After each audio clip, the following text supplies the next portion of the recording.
ఇప్పుడైతే మనం కంచి నుంచి తిరుత్తని వెళ్తున్నాము. సుబ్రహ్మణ్యేశ్వర స్వామి గుడి, అది ఒక ఫేమస్ అనమాట. మనకి కంచి నుంచి తిరుత్తని వెళ్తానికి కానీ అటు నుంచి ఇటు వస్తానికి మాత్రం బస్సెస్ మాత్రం రెగ్యులర్ గా ఉన్నాయి. బస్ తర్వాత బస్సు ఉన్నాయి, ఎందుకంటే 40 కిలోమీటర్స్. సో మనం ఎప్పుడైనా చెన్నై వచ్చామంటే 4 టెంపుల్స్ మనం కవర్ చేసుకునేలా రావాలి. ఎలాగంటే ఫస్ట్ చెన్నై వచ్చేస్తే మనకి చెన్నై సెంట్రల్ నుంచి లోకల్ ట్రైన్స్ ఉన్నాయి. తిరుత్తని వెళ్తానికి 20 రూపీస్ టికెట్ అనమాట, 1.5 hour journey. So Tiruttani Subrahmanya Swamy గుడి చూసుకుని మనం బస్సు ఎక్కి కంచి రావాలి. కంచి వచ్చి కంచిలో చూసుకుని నెక్స్ట్ ఇక్కడి నుంచి మళ్ళీ ప్రైవేట్ ట్రావెల్స్ 120 రూపీస్ టికెట్ ఉంటుంది. అరుణాచలం వెళ్తాము.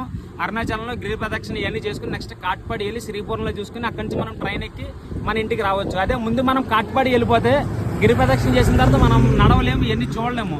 సో ఎప్పుడైనా సరే అరుణాచలం గిరి ప్రదక్షిణ అనేది మాత్రం లాస్ట్లో పెట్టుకోవాలి.